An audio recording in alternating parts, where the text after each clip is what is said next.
जानते हो कपड़ों का सबसे महंगा ब्रांड कौन सा है? इंडियन आर्मी की वर्दी। देश के गद्दारों को ऊपर वाला भले ही माफ कर दे, लेकिन एक फौजी किसी भी कीमत पे, यहाँ तक कि अपनी जान की कीमत पे भी उसको कभी माफ नहीं कर सकता। करोड़ों कमाने वाले भी ये वर्दी नहीं कमा सकते। दुनिया के जो बड़े बड़े करोड़पति अरबपति बन के बैठे हैं ना, जिनको आप टीवी पर सिनेमा में हीरो बने हुए देखते हो, वो भी नहीं है उस वर्दी को कमाने के लायक। क्योंकि वो वर्दी भाई पैसों से नहीं मिलती, वो पैसे में नहीं बिकती। अगर पैसों में बिकती तो हर कोई पहन के घूमता और अपने आप को फौजी बोलता। उस वर्दी को अगर कमाना है ना, तो पैसा नहीं चाहिए, पैसा नहीं बनाना उसके लिए, उसके लायक बनना है। अगर उस वर्दी को कमाना है ना, तो खुद की जिंदगी, खुद की माँ की खुशी और अपने बचपन के सभी दोस्तों के साथ को कुर्बानी पे लगाना पड़ेगा। और इस कुर्बानी की हिम्मत जिसमें होती है, वही फौजी बनने के लायक होता है। अगर इस वर्दी को कमाना है ना, तो खुद को हर मोह माया से बाहर निकाल कर आग में दबाना है। कितना बड़ा दिल होता है उस माँ का जिसका बेटा या बेटी डिफेंस में होते हैं। कुछ पंक्तियां बोलना चाहता हूँ मैं उन सब खुश नसीब और हिम्मत वाले युवाओं के लिए जो अपने आप को उस वर्दी में देखना चाहते हैं कि ये आग जलती है तो जलने दे, ये आग जलती है तो जलने दे माँ, अब मुझे तो फौजी बनने दे। जाना है उस जगह, जाना है उस जगह जहाँ सुना है मन के मौजी बसते हैं। जाना है उस जगह जहाँ सुना है मन के मौजी बसते हैं।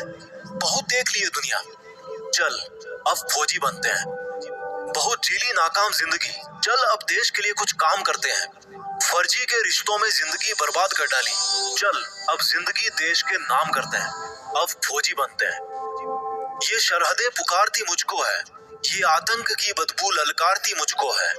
जब लिपट जाऊं तिरंगे में तो मुझे आबाद कहना, जब लिपट जाऊं तिरंगे में तो मुझे आबाद कहना। मेरी माँ पल्लू में छिपी हंसी तेरी बहुत प्यारी है, मेरी माँ पल्लू में छिपी तेरी हंसी बहुत प्यारी है। जब लिपट जाऊं तिरंगे में तो मुझे आबाद कहना, मेरी माँ पल्लू में छिपी हंसी तेरी बहुत प्यारी है, इसलिए मुस्कुराते हुए अपने लाल को गुड बाय कहना। ये मोबाइल के स्टेटस देख देख के थक गया हूँ, बन जाऊं मैं भी एक दिन सबका स्टेटस, खुद के इसी वादे में बंध गया हूँ। माँ के आंचल की खुशबू तो वैसे फीकी होती नहीं कभी, पर उसमें थोड़ी सी मेरी वर्दी की खुशबू भी मिला दूं ना, तो दोनों जहां यही मिल जाएंगे मुझे। और अगली दो लाइन उन लोगों के लिए बोलना चाहता हूँ जिनको लगता है कि बॉयफ्रेंड गर्लफ्रेंड के अलावा इस दुनिया में कुछ होता ही नहीं है। तो भाई कान खोल कर सुनो मेरी बात। बेवफाओं की इस दुनिया में हम कभी वफा ढूंढते थे। ये एक फौजी की तरफ से लाइंस आपके लिए कि बेवफाओं की इस दुनिया में हम कभी वफा ढूंढते थे, बड़े नासमझ थे जो रेगिस्तान में कमल ढूंढते थे। अरे बेवफा तुम्हारे लिए हम मरने का वादा करते थे ना, अरे बेवफा तुम्हारे लिए हम मरने का वादा करते थे ना, लेकिन सुन, इस वर्दी के लिए तो बार बार पैदा होकर मरने का मन करता है।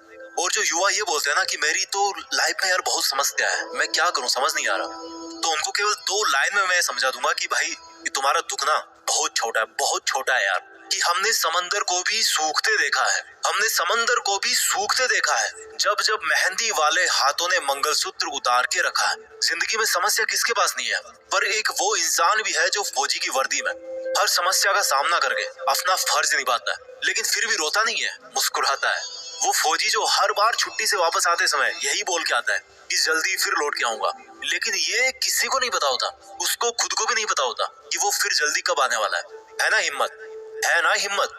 मैं जीत फिक्स के मंच से उन सभी फौजी भाइयों को सलाम करता हूँ और उन पोटेंशियल यूथ को मोटिवेट करना चाहता हूँ जो फौज में भर्ती होने का सपना अपने मन में ठान चुके हैं। क्योंकि दुनिया में देश का नाम करने का इससे बेहतर कोई दूसरा तरीका नहीं हो सकता।